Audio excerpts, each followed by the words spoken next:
what's up Young Adults? J'espère que vous allez bien, meilleurs vœux à vous. J'espère que vous avez passé une excellente semaine et que vous êtes ready, comme toujours, de commencer à parler de sujets qui nous concernent tous.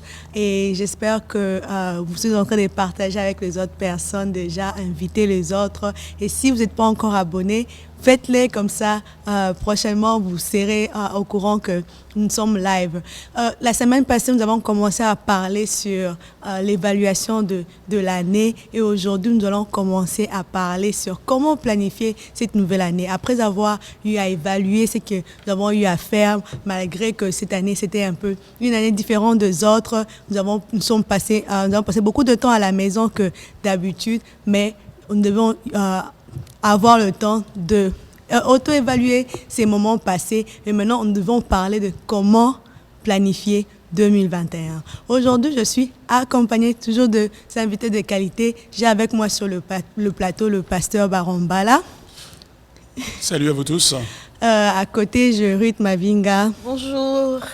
Et à côté de moi, j'ai le docteur Jean-Jacques Kaembe. Bonjour. Toujours, on ne va même pas tarder, nous allons commencer déjà à parler entre le vif du sujet. Et vous, à la maison, vraiment, sentez-vous libre de participer en commentant, mais aussi vers la fin, nous allons laisser quelques temps pour que vous puissiez appeler. Comme ça, nous allons partager aussi ce que vous avez eu à faire au passé pour vous aider à mieux planifier l'année. Ou bien ce que vous avez entendu d'autres personnes font pour mieux planifier l'année. Je pense déjà qu'on doit commencer à savoir comment même déterminer la vision de l'année. Cette vision pour cette nouvelle année, il faut d'abord qu'on commence à déterminer comment on peut déterminer cette vision. Le pasteur, du want to take it? Yeah. Merci beaucoup. Je pense que pour déterminer la vision de l'année, il faut tenir compte d'un certain nombre de choses. La première, c'est votre vision du monde, en fait, votre manière de voir le monde autour de vous et d'interpréter la réalité.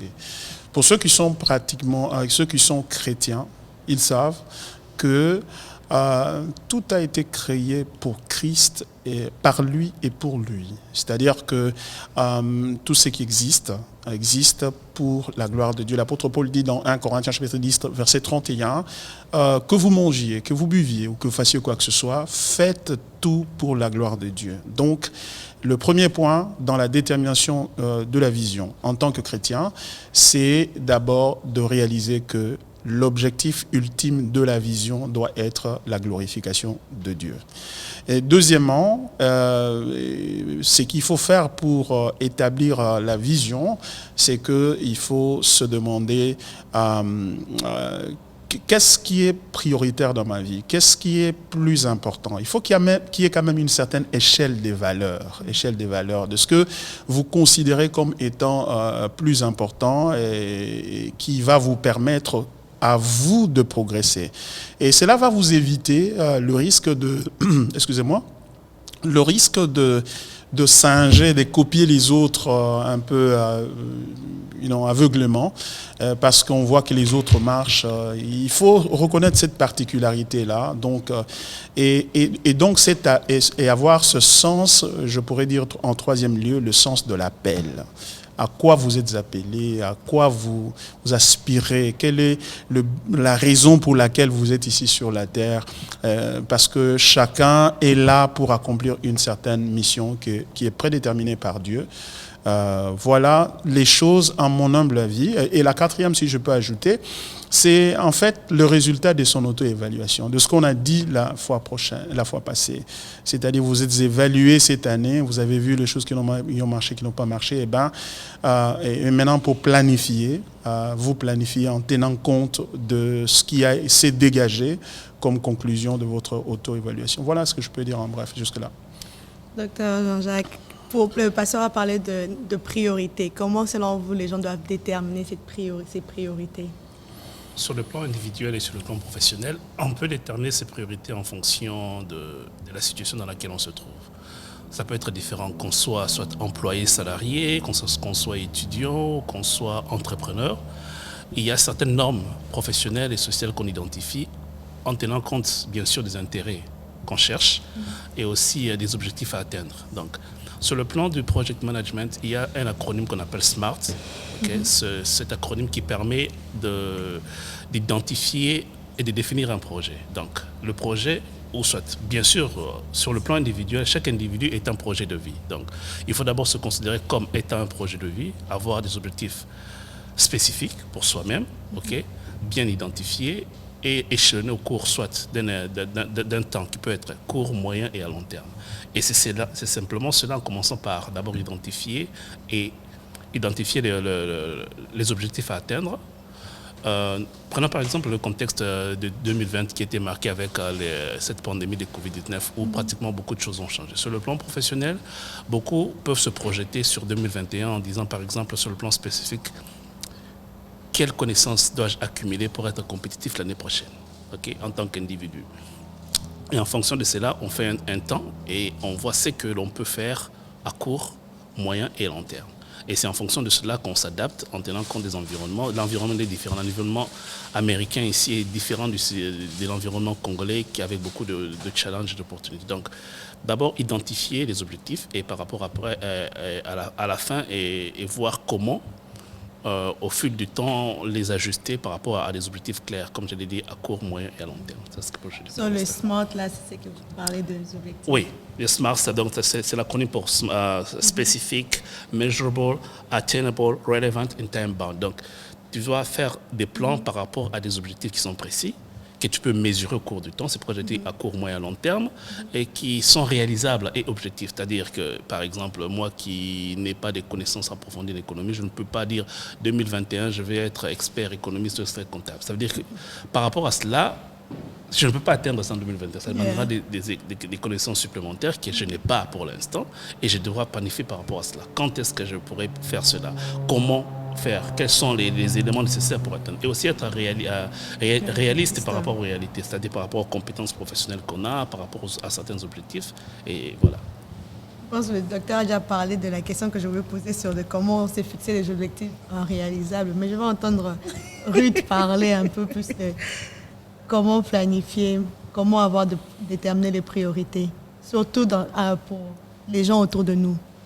Je pense qu'il y a plusieurs manières de déterminer ses priorités, surtout par rapport à la famille, aux gens qui sont tout autour de nous. Je pense bien prioriser ce qui est plus important, même les personnes tout autour de nous. Il y a ces gens je pense qu'on peut prioriser avant d'autres personnes. Comment on détermine on détermine qui on doit prioriser? Sur l'apport qu'ils ont dans ta vie. Simplement sur l'apport qu'ils ont dans ta vie. En fait, les gens toxiques, tu n'as pas besoin de leur approcher. C'est une nouvelle année, tu as besoin de te développer personnellement, tu as besoin d'être heureuse, tu as besoin de créer un environnement qui est bénéficiaire pour toi et pour les autres. Donc, tu dois planifier cela par rapport aux attentes. J'appuie le docteur pour dire les priorités. Au fait, qu'est-ce qui est prioritaire pour toi, pour les gens qui sont autour de toi? Qu'est-ce que tu peux apporter aux autres? Et en même temps, qu'est-ce que les autres peuvent apporter pour toi? C'est par rapport, quand tu fais la balance de ces deux choses, que tu te dis, OK, maintenant, je peux planifier mon année par rapport à ça. Je veux planifier d'être une valeur ajoutée dans la société. Il fait être une valeur ajoutée dans la société. Je veux savoir qu'est-ce que vous pensez à la maison. Si vous êtes là, je vois il y a Michel Angelo Kenti qui dit Shalom. Michel-Ange. Okay. Michelangelo. Michelangelo.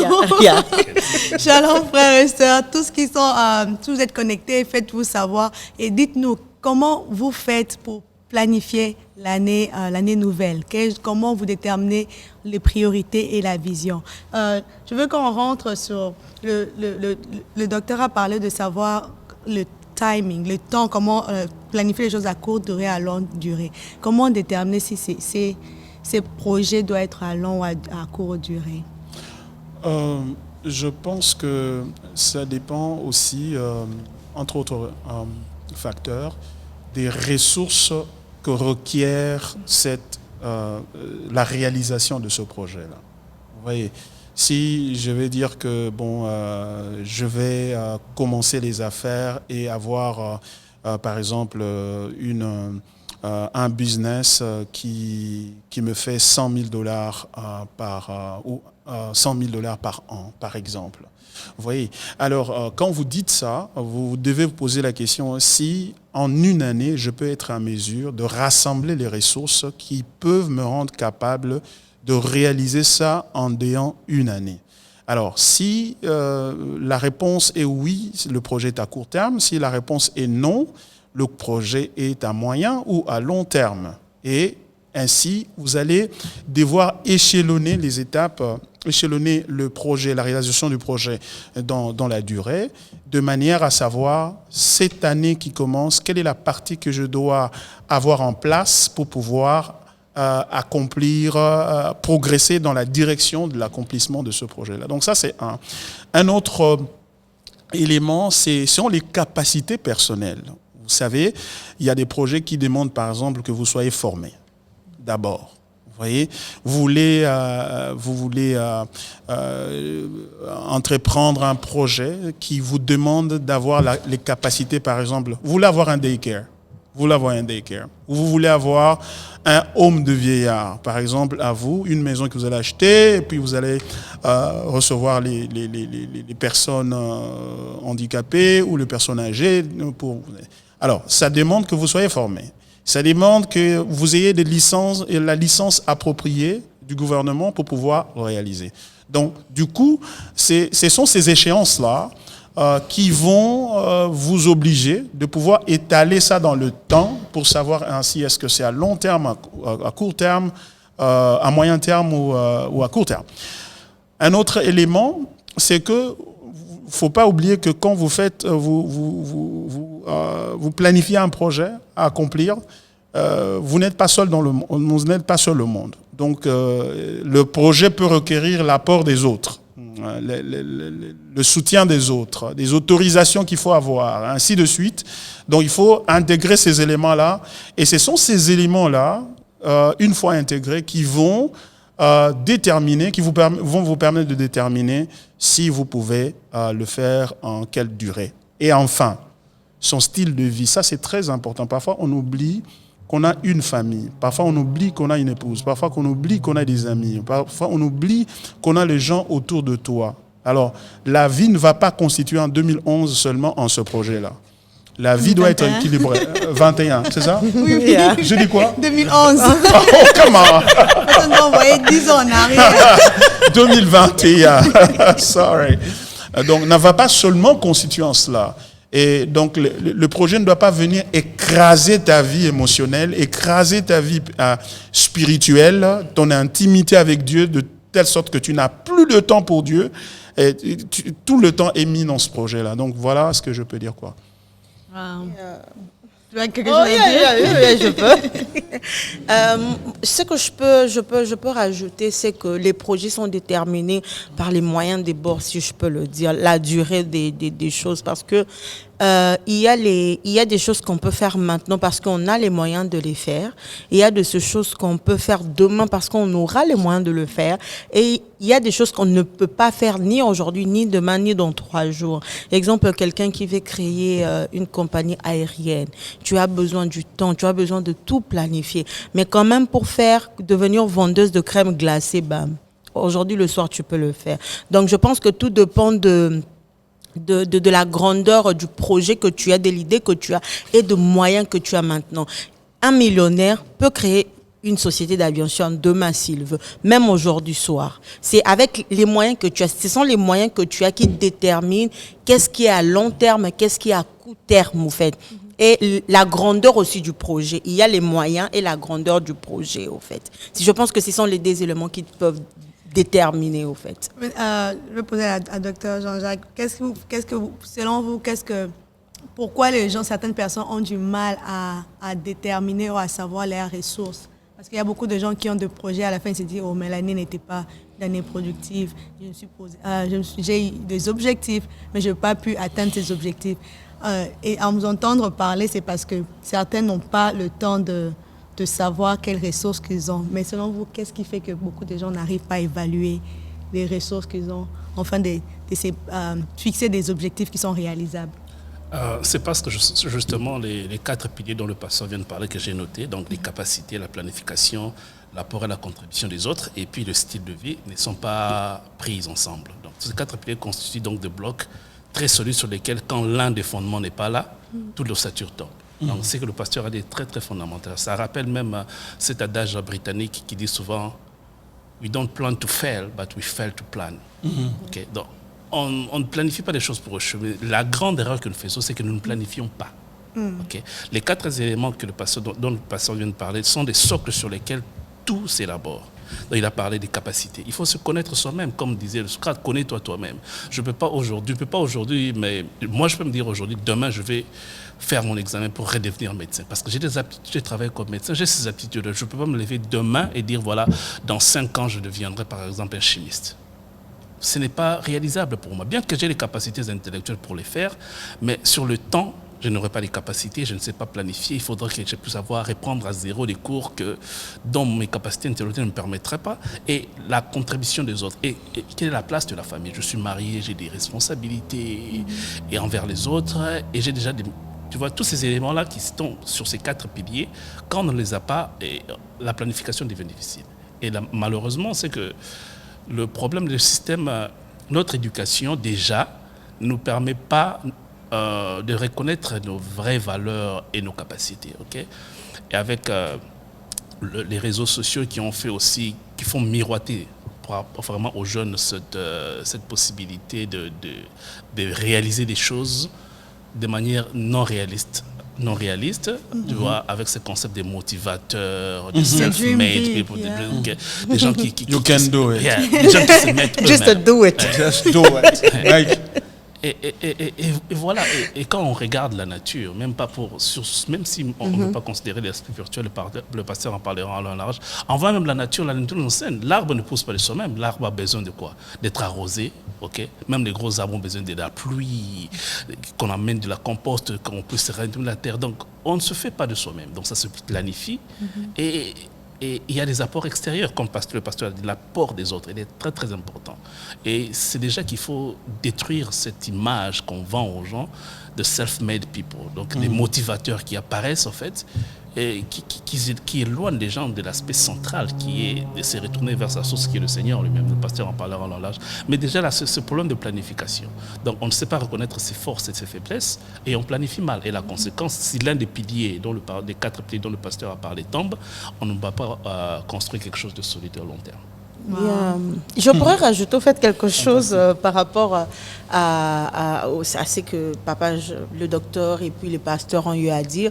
Les 4 éléments peuvent être 2 fois. Je pense que tu peux rassembler tous les 4 éléments en soi, mais cela ne suffit pas forcément pour, par moment, faire quelque chose. Okay. Parce que généralement, il y a toujours un élément qui tombe, qui te met pas à la bonne position. Tu peux, comme l'exemple que le docteur Jean-Jacques a donné, je crois que c'est le nom. Tu peux planifier aujourd'hui de devenir médecin. Mais tu n'as pas les capacités de devenir médecin. Tu planifies, mais tu n'as pas ces capacités-là, au fait. 4 piliers. Même parce qu'il y a un déjà qui montre les capacités. Déjà, quand tu vois que tu n'as pas des capacités, c'est tout, c'est fini. Non, en fait, là, maintenant, il faut savoir... Bon, ça nous ramènera peut-être beaucoup plus loin, en fait, si en fait, la manière dont j'ai conçu la chose, en fait, ça nous ramènera peut-être beaucoup plus loin dans ça. Je pense peut-être, en fait, mon idée première était que les 4 choses tu peux rassembler cela, mais je pense qu'il y a beaucoup plus au-delà de ça, au fait. Parce que dans ces 4 éléments-là, ce sont les choses fondamentales, ceux qui sont très importants à la base, au fait. Je pense que le pasteur a eu à dire ça juste pour nous donner la base des choses. Mais je pense que dans les numéros, là, il y a les éléments A, B, C, D qui peuvent te faire casser, au fait. Que tu dois vraiment... comment on dit ça? Meet the requirements, okay. Tu vois. Dans la planification, oui, tu planifies quelque chose, mais comment tu planifies les choses? Tu peux faire une bonne planification d'une chose, mais fais-le aussi. Est-ce que c'est pas dans ce cas-là, il y a la souveraineté de Dieu, peut-être le pasteur va parler. Oui, il y a la dimension souveraineté de Dieu, c'est absolument vrai, parce que la Bible dit le cheval est équipé pour la bataille, mais la victoire appartient à l'Éternel. Donc vous pouvez rassembler tous ces éléments-là, mais réaliser que après un parcours, la planification connaît un avortement. Donc, et que ça n'aboutit pas. Il y a cette main de Dieu qui doit nous accompagner. C'est pourquoi nous ne devons pas avoir trop confiance en nous-mêmes. Mais il y a quelque chose que j'aime bien là où la Bible dit fais confiance en l'Éternel, parce que ceux qui font confiance à l'Éternel, ils trouvent dans leur cœur des chemins tout tracés. C'est-à-dire, quand vous croyez au Seigneur, vous faites confiance en Dieu, parce que pour vous, ce que vous planifiez, vous le percevez comme vous le percevez comme étant un appel de Dieu à accomplir ce que vous voulez accomplir. Donc, et du coup, vous appuyez sur Dieu pour avoir, pour rendre cela possible. Mais quand vous appuyez sur Dieu, le texte, la Bible dit donc que vous trouvez dans votre cœur de chemin tout tracé. Qu'est-ce que je veux dire par là? Ici, parce qu'il s'agit de cœur, la planification implique cette dimension-là, un sens de destinée, un sens de l'appel et un sens du devoir qui crée en vous en fait le courage pour entreprendre la planification. Ça demande le courage aussi personnel, parce que il y a des choses qu'on regarde, on se dit mais non, ça c'est pas de mon niveau, ou ça c'est pas de ma ligue, donc je ne pense pas que je pourrais réussir. Mais lorsqu'on a ce regard tourné vers le Seigneur, et le Seigneur met des convictions, et il fait accompagner ça d'un courage, de boldness, qui vous permettent maintenant de pouvoir affronter cette réalité. Parce que vous pouvez avoir, comme on l'a dit, tous ces piliers-là en place, et manquer le courage qu'il faut, parce que vous allez faire face aux obstacles dans l'accomplissement de ces projets-là.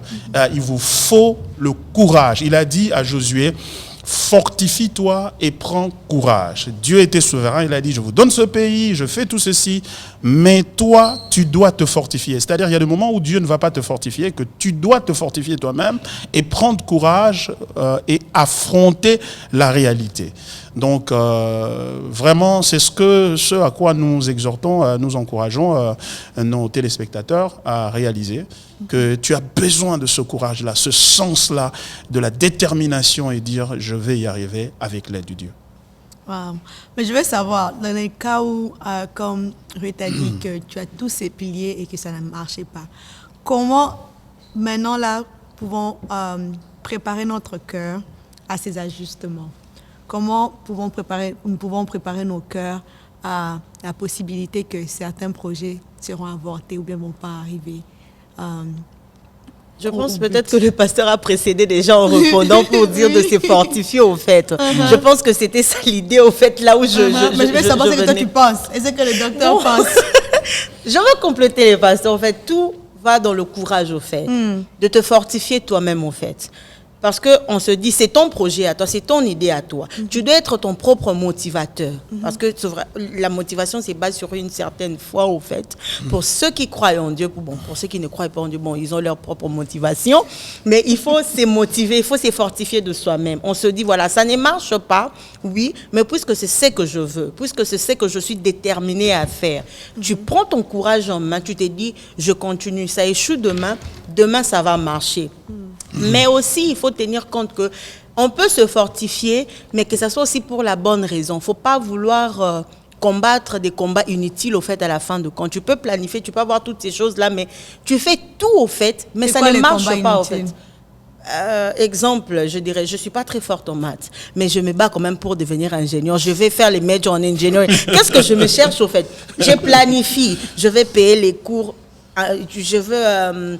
faire peut-être chaque cours, je vais prendre 2 classes de maths parce que je ne suis pas très forte en maths. Mais du moment où je sais que même si je passe 4 heures du temps en train d'étudier, je sais qu'à l'examen, forcément, c'est pas que je ne crois pas en moi, j'ai des capacités d'étudier, mais je sais personnellement que je n'ai pas cette capacité-là de briller au fait. Je peux passer des classes, mais je n'ai pas la capacité de briller au fait, tu vois. Alors, je peux m'encourager. Aujourd'hui, je m'encourage. Après 6 mois, est-ce que je saurais tenir jusqu'au bachelor? Non. Ça devient briser les rêves des gens aujourd'hui.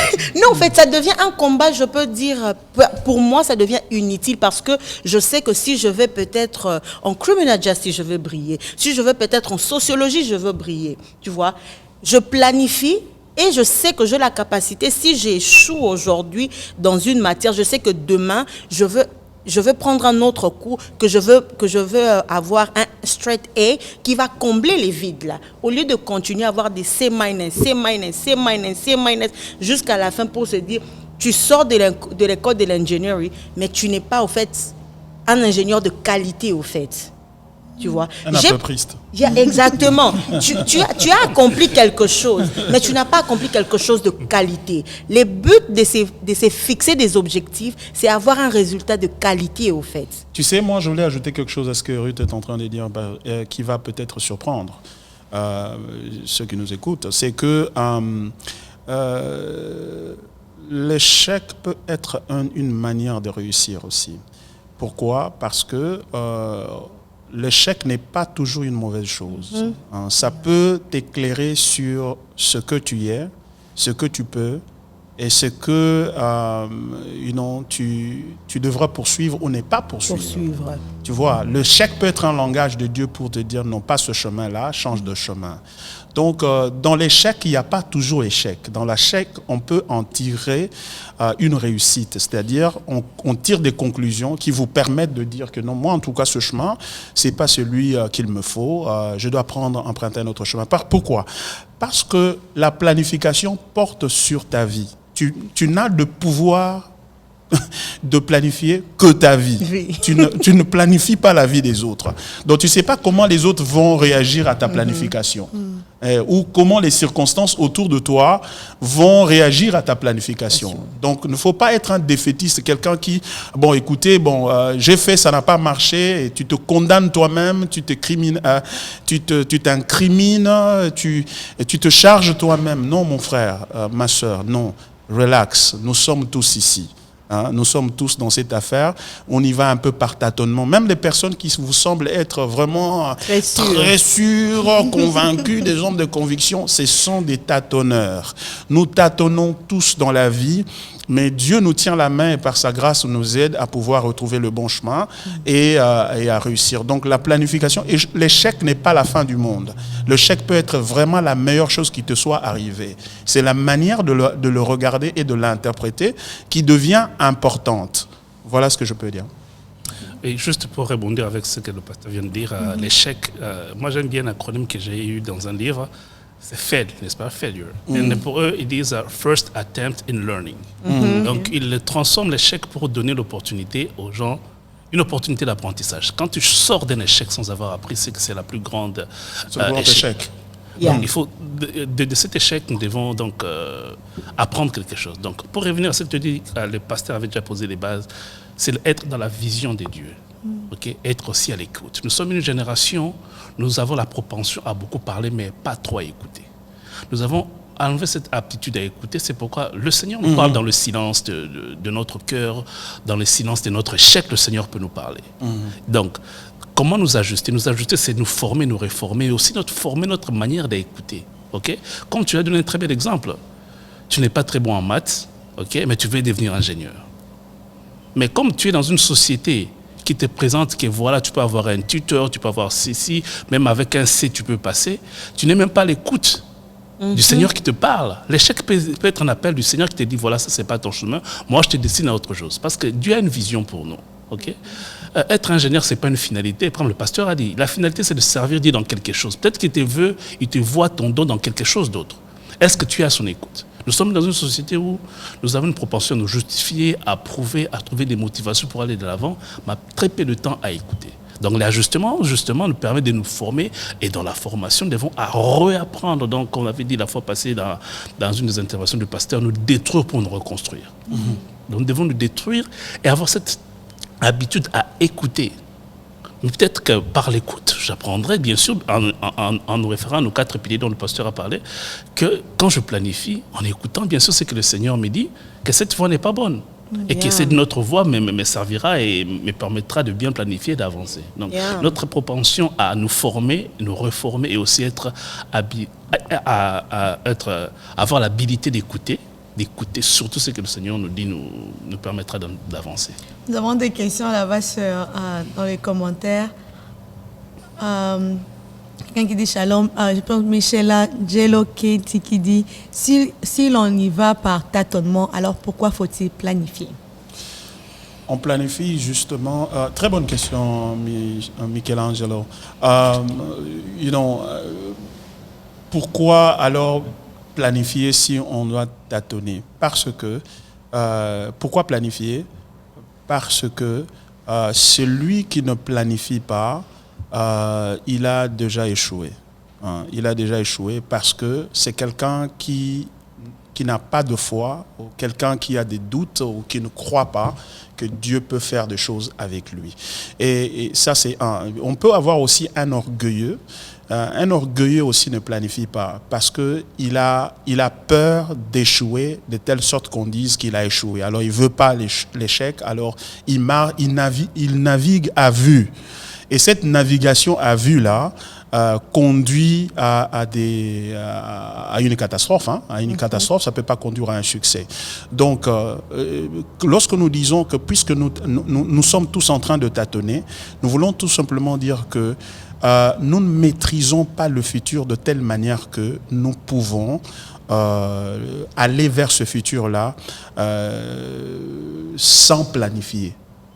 Donc, il nous faut planifier pour avoir une certaine discipline, la manière dont on se dirige vers un objectif, et de telle sorte que si cette planification ne marche pas, on peut y apporter des mesures correctives qui peuvent nous permettre de pouvoir améliorer les choses, changer les choses. C'est comme ça qu'on y va. Personne ne connaît d'un bout à l'autre exactement dans tous les détails qu'est-ce qui va arriver demain. Mais on planifie comme pour dire, voici ce que je peux faire, Dieu, toi fais le reste.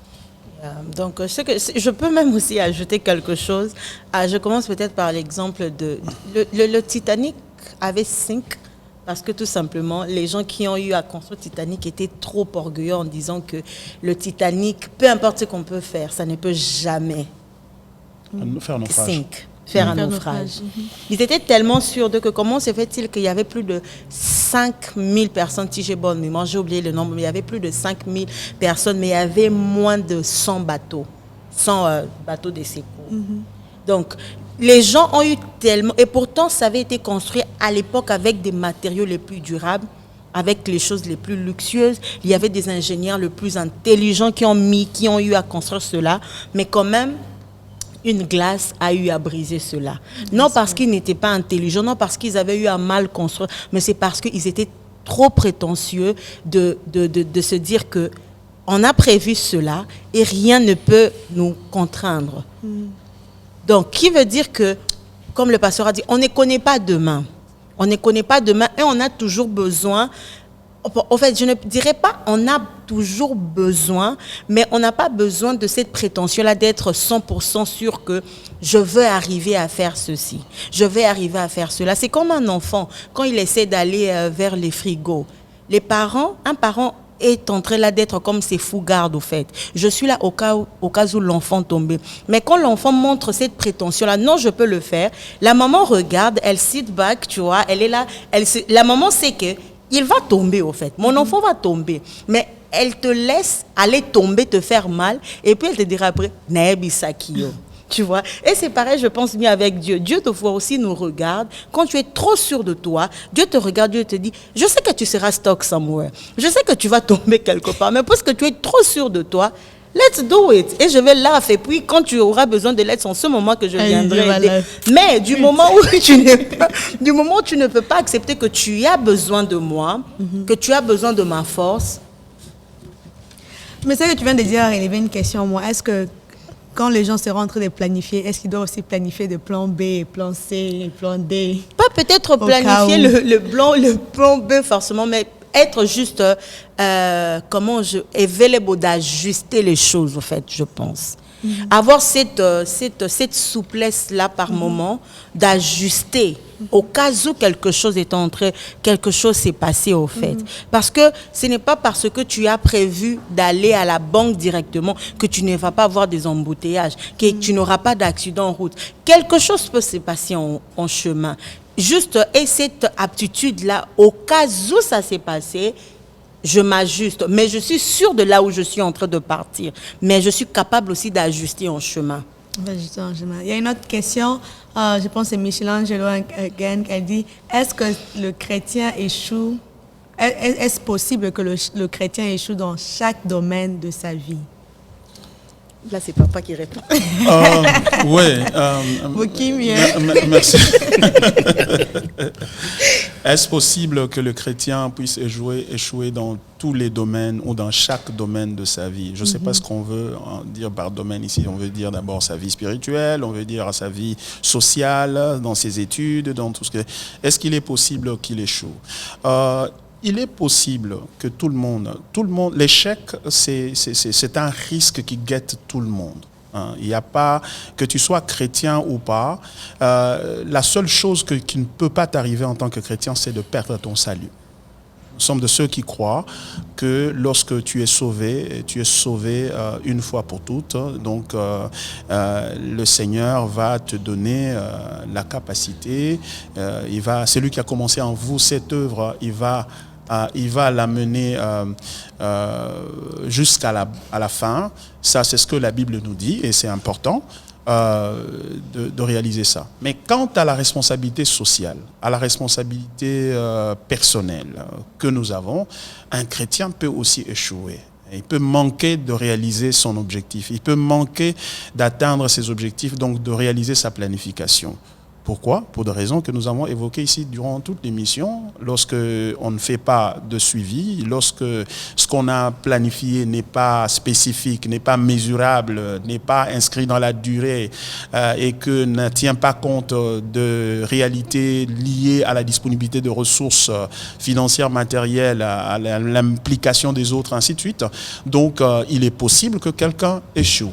C'est pourquoi il nous faut de la sagesse. Jésus lui-même a dit, si quelqu'un veut bâtir une maison, il faut qu'il s'assoie, qu'il mesure le coût. Il va voir s'il va être à mesure d'achever la construction de la maison. Sinon, ce serait honteux que d'arriver à bout de chemin et voilà, on n'a plus de ressources. Donc, ça veut dire que Dieu nous donne la responsabilité de bâtir, de participer à l'œuvre qu'il est en train de réaliser dans nos vies. Et nous devons participer. Si nous ne participons pas, nous allons échouer. Et vous allez échouer dans tous les domaines de votre vie. OK. N'hésitez pas à nous dire comment différencier une conviction personnelle d'une conviction qui est au fait venue du Seigneur. Quels sont les points importants de différence? Pour cette question, je pourrais dire les convictions personnelles et les différencier des convictions venant du Seigneur, c'est par rapport à notre aptitude d'écouter. Okay? La propension à écouter, à être vraiment attentif à ce que le Seigneur nous dit, nous permettra bien sûr de savoir que ces convictions sont-elles de Dieu ou pas. Parce que le Seigneur qui nous parle, il nous parle de beaucoup de manières. Il peut nous parler par l'échec, il peut nous parler par une opportunité, mais quand nous sommes attentifs à ce que le Seigneur nous dit, sur le plan, sur tout ce qui nous arrive comme opportunité ou comme échec, là, on pourra différencier. Bien sûr, les convictions qui viennent du Seigneur sont des convictions qui sont fondées sur l'amour. Parce que le Seigneur nous juge par l'amour. Parce qu'il a dit que le plus grand commandement, c'est pas l'amour. Donc, si j'entreprends un projet qui a pour objectif, par exemple, en tant que médecin dans mon domaine, par exemple, je veux monter une clinique qui a pour intention, par exemple, de promouvoir, par exemple, une clinique d'avortement, par exemple, ok, pour permettre à cette société libertine, par exemple, créer des femmes autonomes. Bien sûr que je rends service à une communauté en offrant ces services de santé de la reproduction qui est l'avortement, mais est-ce que c'est là être dans le plan de Dieu?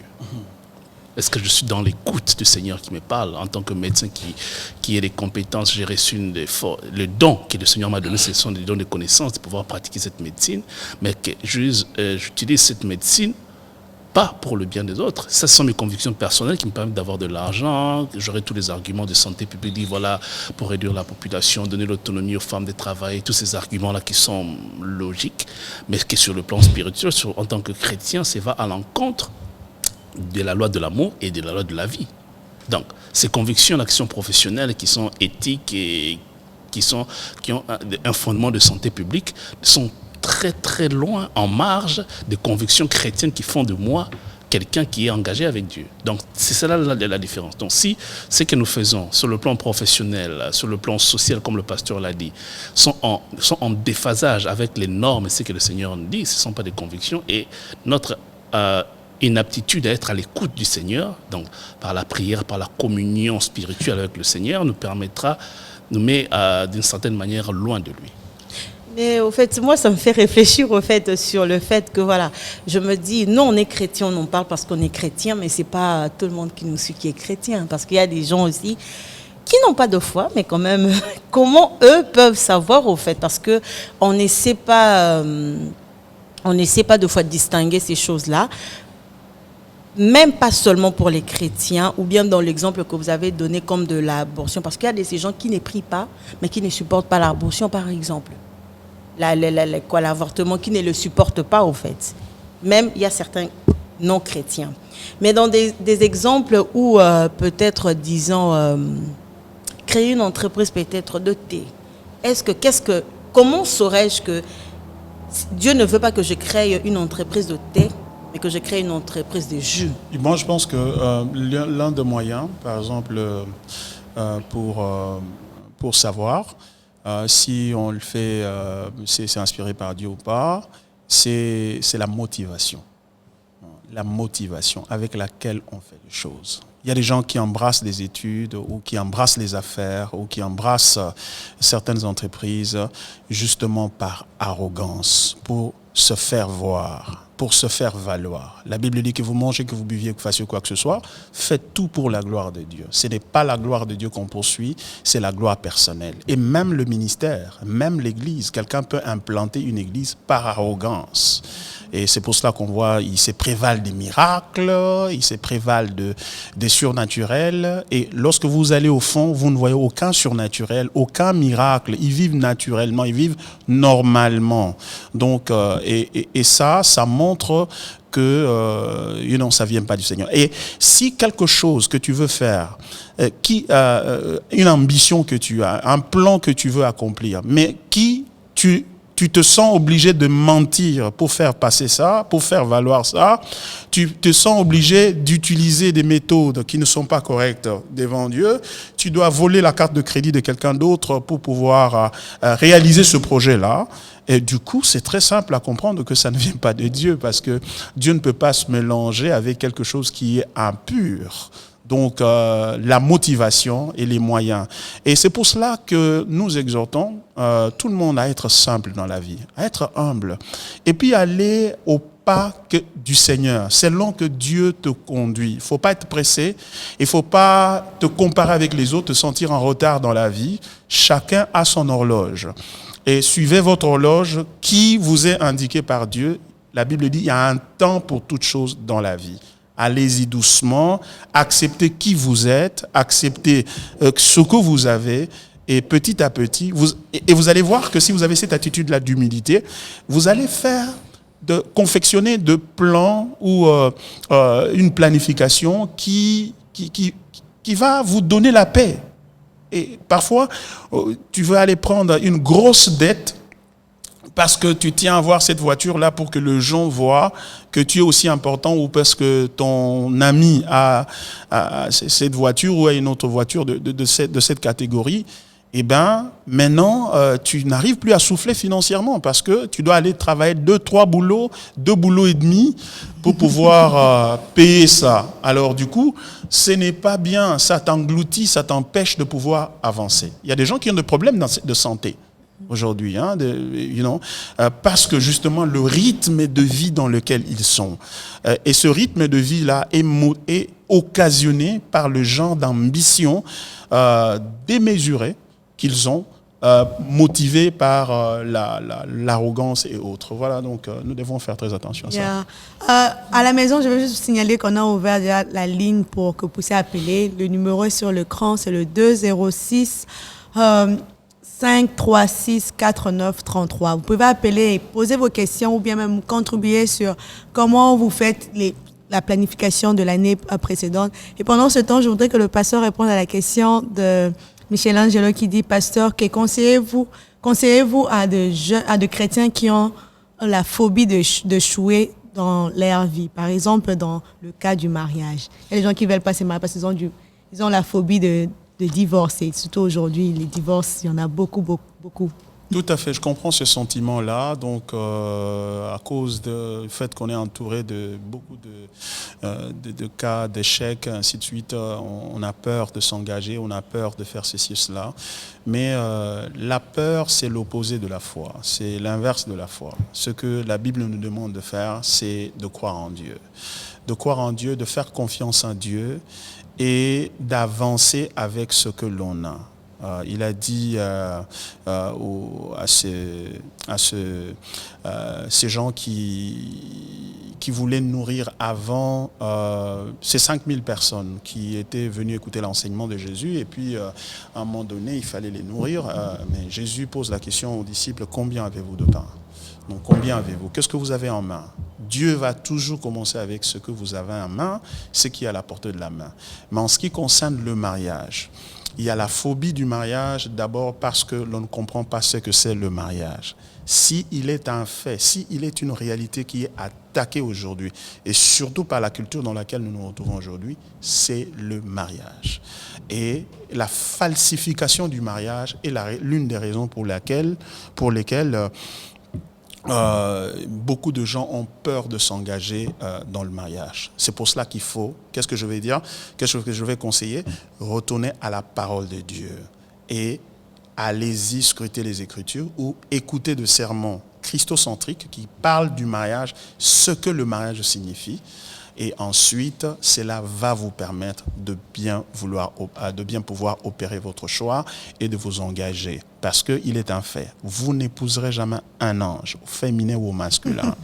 Vous épouserez un être humain et cet être humain sera toujours un assemblage de défauts et de qualités. Alors, c'est la compréhension de ce que la Bible enseigne sur le mariage qui va vous aider à affronter la réalité. Donc, si vous voulez en savoir un peu plus, on peut nous contacter, on pourra en parler. Ah, c'est ça.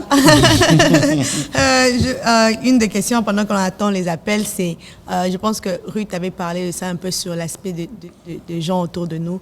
Mais je vais aussi entendre du docteur comment s'octroyer du temps pour soi pendant cette année 2021. Vu que nous savons que les choses peut-être vont s'ouvrir, on n'aura plus le temps que nous avons eu à avoir. Comment prendre cette décision de s'octroyer du temps pour soi-même? Beaucoup de disciplines personnelles pour commencer. Et se dire que le Seigneur fait lever le soleil pour tout le monde. Donc il donne 24 heures à tout le monde chaque matin. Il nous renouvelle sa grâce, il donne 24 heures à tout le monde chaque matin. Donc beaucoup de disciplines. D'abord, se lever tôt le matin et avoir une bonne nuit de sommeil. Une fois, j'avais donné un certain conseil à certaines personnes. Une bonne nuit de sommeil aide. Et puis couper les temps que nous passons dans les réseaux sociaux. Et retourner à la vieille école de la lecture des documents sur papier, livres et lecture. Ça te permettra d'avoir au moins un livre favori. Commencer par la Bible comme c'est favori pour tout le monde. Avoir un document de référence qu'on lit chaque jour régulièrement. Ça nous permettra de nous détacher de la télévision, des réseaux sociaux pour avoir le temps pour nous-mêmes. Ça, c'est très important parce que si on n'a pas le temps pour nous-mêmes, il est difficile d'avoir le temps pour les autres, pour la famille et pour la communauté. Et on ne sait même pas penser notre routine du jour, comment on sert au travail, comment on sert à l'église, comment on fait toutes nos activités. Quand on n'a pas le temps pour soi-même, pour s'améliorer, on ne sait pas servir les autres. Donc, avoir une très bonne nuit de sommeil, avoir le temps pour soi-même et ça pourra aider. Je vais recevoir l'appel. Allô? Allô? Allô? Oui, allô, bonsoir. Bonsoir. C'est qui? Vous appelez d'où? J'appelle de la France, précisément à Montpellier. C'est qui parle? Bonsoir. Bon, je pense là-bas c'est nuit. Bonne nuit.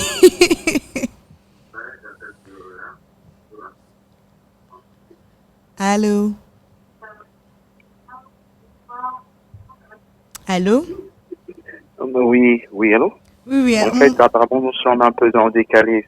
Enfin, je vous entends différé. Ah, ok. Vous êtes tout près de là où il y a l'émission? Peut-être si vous êtes un peu... Oui, en fait, si vous voulez...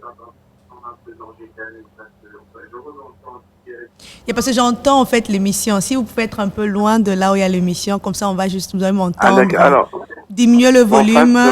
il y a diminuer le volume, comme ça vous allez d'accord. m'entendre juste à partir de votre téléphone. D'accord. Voilà. Comment on peut vous aider? Vous avez quelque chose à ajouter sur la conversation Attendez, ou vous avez... oui, exactement. Non, mais c'est par rapport à ce que On n'a pas entendu son nom? le frère Thierry d'abord. On n'a pas entendu votre Le nom. frère Thierry. Le frère Le Thierry. frère Thierry Ok, le frère Thierry. Thierry. Oui. Ah, le frère Thierry. de Montpellier. Ok. Oui, salut le pasteur. Salut, je me rappelle. Alors, en fait, c'est par rapport à ce qu'il a dit tout à l'heure. Alors, il a dit tout à l'heure que le salut est irréversible, en fait. Mhm. Alors, quand il a dit, ça m'a tilté un peu. Donc, en fait, ceux qui sont en Christ, donc quoi qu'ils fassent, enfin, c'est la question, je pose bêtement la question. Donc, ceux qui sont en Christ, ils ont le salut, disons-le comme ça. Donc, ils peuvent poser des actes, n'importe quel acte, en disant dans leur tête que le salut est irréversible. C'est la question que je voulais poser premièrement. Merci, frère Thierry. Le pasteur va prendre le temps de répondre juste un peu. Hein. Comme ça, après, vous allez participer dans l'étude biblique de mercredi pour avoir un peu plus. Il va juste... Tout à fait, tout à fait. Merci. Et deuxièmement, Ok. j'en profite pendant qu'il est là, parce que je suis tombé depuis un moment sur le séminaire. Pourquoi beaucoup n'irriteront pas le ciel, et je suis au dixième vidéo. Et donc la deuxième question, c'est de savoir. Donc il y a ceux qui sont là, ils ont le salut parce qu'en fait ils parlent de le salut irréversible. Et donc si nous comprenons, l'homme n'a pas de choix en fait.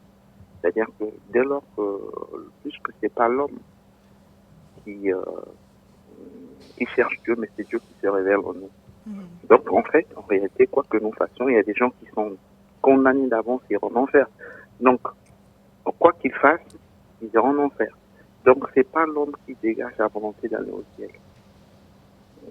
D'après les explications du pasteur, dans les Écritures, mais dans ma compréhension, ça me tue un peu parce que il va avoir un premier enlèvement et Christ viendra se prendre son église. Mais il y a un deuxième enlèvement qui va se faire pour ceux, parce que ceux qui vont aller pour le deuxième enlèvement, ça va se faire en forme de, si vous n'acceptez pas Christ, vous prenez la marque de 66. Mais si vous acceptez Christ, on va vous tuer. Alors ceux-là, est-ce que ceux-là qui vont partir pour le deuxième enlèvement, est-ce que ceux-là, enfin, je suis un peu perdu sur ce point. Enfin, je ne sais pas si j'ai bien compris. Ok, donnez-nous du temps alors, comme ça il va répondre. D'accord, je vous beaucoup. suis en tout cas. Merci. Merci. Ouais, merci beaucoup, mon frère Thierry. Un plaisir d'interagir avec vous. Là, je crois que, comme ma sœur Bénédicte a dit, donc on saura pas aller s'étendre longuement sur la question parce que c'est un enseignement qui demande vraiment du temps. Et comme vous et moi, nous sommes en contact, le frère Thierry, c'est un frère que j'ai découvert récemment et qui est tombé sur mes vidéos et qui m'a appelé, qui m'a écrit, et j'étais émerveillé par son témoignage. Voilà, récemment j'étais à Kinshasa et c'est là que j'ai reçu le message de lui, et depuis là il est en train de suivre nos enseignements. Merci beaucoup pour ce que vous faites. Mais voilà, en bref, nous voulons dire ceci, que le salut, c'est une œuvre unilatérale de Dieu qui a pour but de libérer l'homme de la colère de Dieu et ainsi l'amener à participer à la vie de Dieu.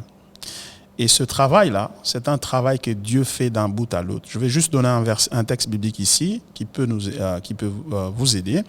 Il s'agit de Romains chapitre 8, versets 29 à 30. La Bible dit « Car ceux-là qu'il a connus d'avance, il les a aussi prédestinés à être semblables à l'image de son Fils, afin que son Fils fût le premier-né entre plusieurs frères. Et ceux-là qu'il a prédestinés, il les a appelés. Ceux qu'il a appelés, il les a justifiés. Ceux qu'il a justifiés, il les a glorifiés. Voyez-vous? Donc, quand vous lisez ce texte-là attentivement, vous allez voir que le sujet de chaque verbe qui est conjugué dans ce texte-là, c'est Dieu. Donc, ça veut dire que c'est Dieu qui prend la responsabilité du salut depuis avant la fondation du monde et l'amène à l'accomplissement de la repentance jusqu'à l'enlèvement, c'est-à-dire à la glorification. C'est ce que Dieu fait. Mais la mauvaise insinuation, c'est celle de penser que non, écoutez, puisque tu es déjà chrétien, tu es sauvé, tu peux même aller gaffer, tu peux aller même tricher, commettre le péché à volonté et tu vas être sauvé, tu vas toujours être sauvé. Ça, ce n'est pas ce que la Bible enseigne. Et ce n'est pas non plus ce que nous enseignons. Nous enseignons la sanctification et nous disons d'ailleurs que la Bible dit « Celui qui est né de Dieu ne pêche point ». Si vous voyez quelqu'un qui dit que parce que je suis chrétien, donc je ne veux plus perdre mon salut, alors je peux faire ce que bon me semble, il n'est pas sauvé. Il n'est pas sauvé parce que quelqu'un de sauvé ne peut pas dire pareille chose. Donc voilà. Au sujet de la deuxième question du libre arbitre de l'homme, je crois que vous et moi, nous allons aussi en parler un peu dans le détail, mais la Bible, quand vous lisez Romains chapitre 9, vous voyez très clairement, la Bible, le Seigneur est en train de dire... à partir de verset 10, la Bible dit « Et de plus, il en fut ainsi de Rebecca qui conçut du seul Isaac notre père, car quoique les enfants ne fussent pas encore nés, et ils n'eussent fait ni bien ni mal, afin que le dessein d'élection de Dieu subsistât sans dépendre des œuvres, c'est-à-dire sans dépendre du libre arbitre, et par la seule volonté de celui qui appelle, il fut dit à Rebecca, l'aîné sera assujetti au plus jeune, selon qu'il est écrit, j'ai aimé Jacob et j'ai haï Ésaïe. Que dirons-nous donc? Y a-t-il en Dieu de l'injustice? Loin de là. Car il dit à Moïse, je ferai miséricorde à qui je fais miséricorde et j'aurai compassion de qui j'ai compassion. Donc je voudrais m'arrêter là. Lisez ce texte-là. Lisez aussi Romains chapitre 8, versets 29 à 30. Et nous allons nous retrouver, vous et moi, puisqu'on se connaît maintenant, pour faire un partage un peu plus en profondeur. Merci. OK. Est-ce qu'il y a d'autres... On peut avoir un ou deux autres appels. Et pendant ce temps, je voudrais que vous m'aidiez à répondre à la question de, à la fin, comment construire un plan d'action pour 2021. OK. Sur le plan professionnel, construire un plan d'action pour 2021, déjà, il faut savoir où est-ce qu'on est, quels sont les objectifs pour 2021. Si les objectifs pour 2021, c'est augmenter son salaire ou son revenu. Donc, la première des choses, c'est améliorer ses compétences par une formation continue, par la recherche des connaissances supplémentaires qui peuvent t'aider si c'est une entreprise qui t'offre une offre de carrière bien définie. Donc, se mettre en compétition par des formations continues pour acquérir des connaissances nouvelles qui pourront peut-être avoir un niveau de management élevé. Si vous voulez devenir en 2021 un entrepreneur, donc aller dans l'entrepreneuriat et quitter de dépendre d'une entreprise ou d'une corporation, se former aussi, prendre le cours d'entrepreneuriat parce qu'on ne peut pas, comme on l'a dit, c'est donc quitter cette génération spontanée de self, mais donc apprendre des autres. Donc la lecture et la formation est la clé. Donc planification, lecture et beaucoup de discipline. Beaucoup de discipline. Sans discipline, on n'arrivera à rien. Donc planification, donc formation continue pour 2021, donc planification, formation continue pour améliorer son revenu. Donc quand on a beaucoup plus de revenus ici aux États-Unis, on a beaucoup de revenus, c'est-à-dire beaucoup plus de charges, beaucoup plus de taxes, mais aussi beaucoup plus d'opportunités et aussi penser aux autres. C'est-à-dire quand on avance d'un pas, essayer aussi de ramener les autres pour avancer. Donc 2021, donc on avance d'un pas, on amène aussi la communauté des autres à avancer. J'aime beaucoup cet aspect-là, docteur. Vous dites qu'il faut amener les autres avec soi. Vraiment, nous devons nous débarrasser de plus en plus de la pensée de faire carrière solo dans la vie. Il y a de plus en plus de regroupements. Aujourd'hui, on parle même de la globalisation et ainsi de suite. Donc, c'est-à-dire que nous devons de plus en plus nous regrouper pour pouvoir avancer dans la vie. Donc, cessez de rester dans votre coin en train de vous imaginer votre histoire et espérant que vous allez nous surprendre demain avec une grosse voiture, avec une grande maison et ainsi de suite. Donc, non, venez, nous devons parler. Hein? Surtout nous les Congolais, hein? Moi je parle aussi de mon peuple congolais. Si vous êtes là en train de nous suivre, vraiment, s'il vous plaît, africains de manière générale d'ailleurs, faut éviter cette cachotterie-là d'être seul dans son coin en train de faire son histoire, pensant que vous allez surprendre les autres. Vous n'allez surprendre personne. Nous devons avancer ensemble. Et avancer ensemble, c'est avancer avec sa famille, avancer avec les amis, avancer avec les frères dans l'église, ainsi de suite.